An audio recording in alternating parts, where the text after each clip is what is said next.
Le département lance les idées inspirées de la Haute-Marne. Les Hauts-Marnais débordent d'idées et méritent qu'elles soient mises en lumière. C'est pourquoi le département lance la 2e édition du concours Les idées inspirées de la Haute-Marne. Alors, si vous aussi vous êtes inspiré par la Haute-Marne, donnez de la visibilité et un élan à vos idées en déposant votre projet avant le 30 septembre sur le site pour être labellisé Idées inspirées de la Haute-Marne.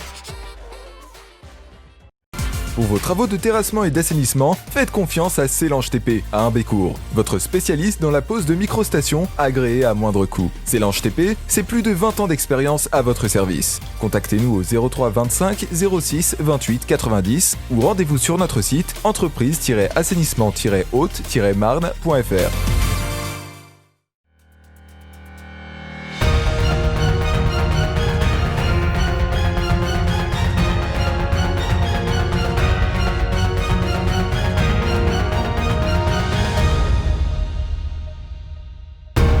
Bonsoir à tous, mardi 1er septembre 2020, soyez les bienvenus dans votre journal, voici les titres de cette édition. L'heure de la rentrée scolaire a sonné, nous serons avec la rectrice de l'Académie de Reims dès le début de ce journal. Puis un peu de sport avec le dérathlon qui avait lieu ce dimanche au lac du Der. Enfin, nous partirons du côté de Vitry-le-François dans la Marne où des jeunes ont mis la main à la pâte pour ramasser les déchets de la ville.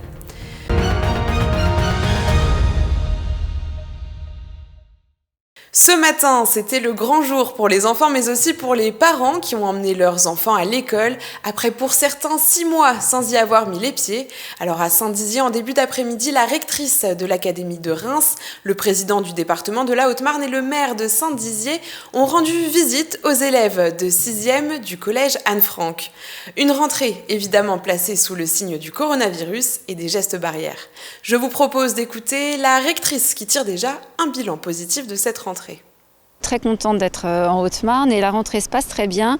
Je suis très contente parce que les élèves, les enfants ont très envie de revenir et ils sont très sereins, très calmes et très joyeux de rentrer. J'ai vu les associations de parents d'élèves hier et effectivement je leur ai dit d'abord que c'était normal d'avoir des craintes et qu'il valait mieux en avoir parce que ce qu'on a constaté c'est qu'il y avait aussi un relâchement dans certaines catégories de population sur les gestes barrières et qu'au contraire, c'est du devoir de l'école d'apprendre aux enfants et de répéter ces gestes barrières parce qu'après tout, c'est de la santé. Et l'école est aussi un lieu où on apprend à se préserver et on apprend à s'entretenir, à entretenir son corps et à entretenir sa santé. Donc ça, c'est extrêmement important. Ils sont tous venus, enfin dans l'établissement que j'ai vu, ils sont tous venus ce matin avec des masques.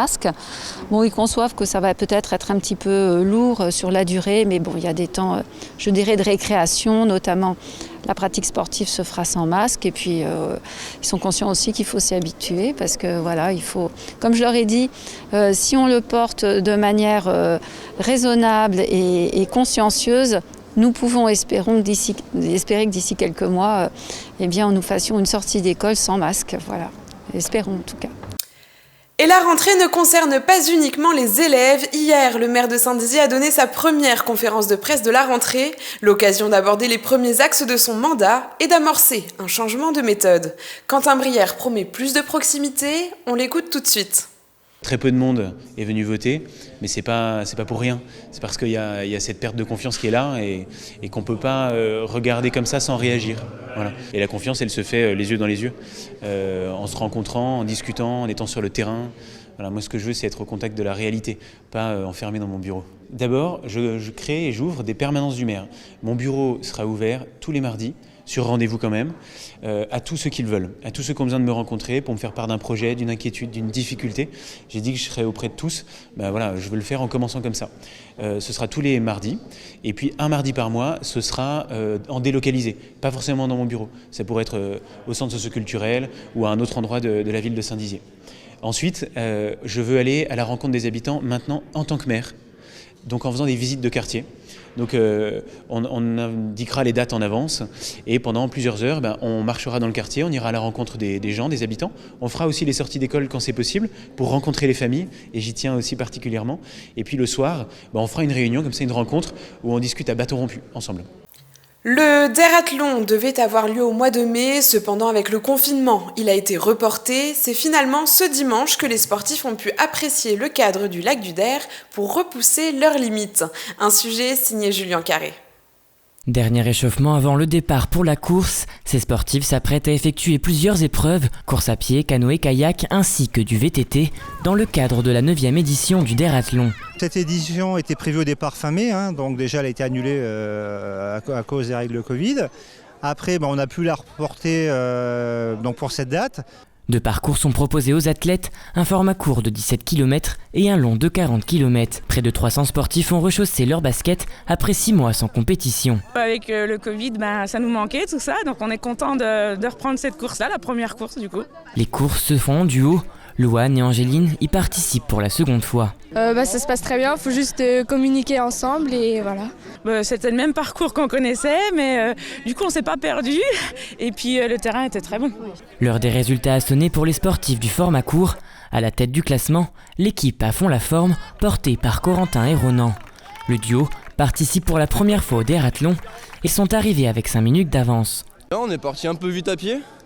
On s'est un peu enflammé sur le départ, mais après on a eu notre rythme de croisière.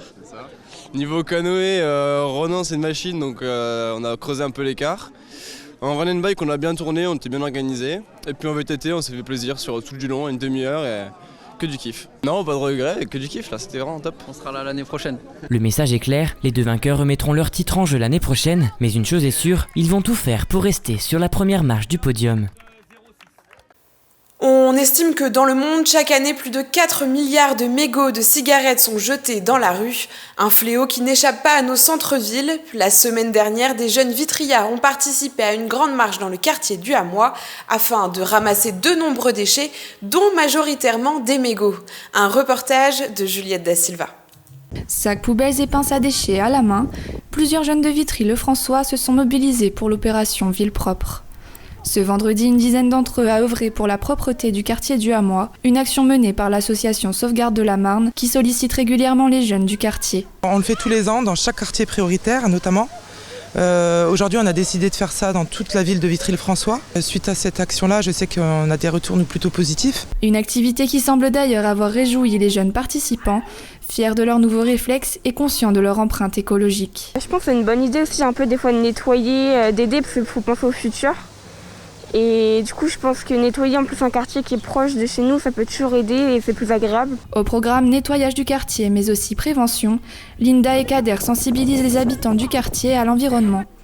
Une initiative qui a toute son importance lorsqu'on voit l'impressionnante quantité de déchets laissés par terre dans ces rues. On discute aussi de combien de temps met du plastique à se détériorer dans la nature. Les mégots de cigarettes aussi, il faut savoir que c'est très très long à la détérioration. Ça fait plusieurs années et du coup, ils apprennent tout en nettoyant leur quartier. Ils ont ainsi contribué à éviter à ce que les mégots et les déchets ne se déversent dans les rivières voisines. Et c'est la fin de cette édition. Merci à tous de votre fidélité. Je vous quitte avec vos prévisions météo de demain. Belle soirée à tous. Toute l'actualité qui vous concerne, à voir ou à revoir, dès maintenant sur puissancetélévision.fr et sur notre application mobile. Pour vos portails et garde-corps, faites le choix de Finalu Clos 2000. Votre spécialiste depuis plus de 25 ans, zone artisanale de la tannerie à Ancerville. Contactez-nous pour vos études et rénovations 03 29 75 22 25 ou sur clos2000.fr. Ouvert du lundi au vendredi et le samedi sur rendez-vous.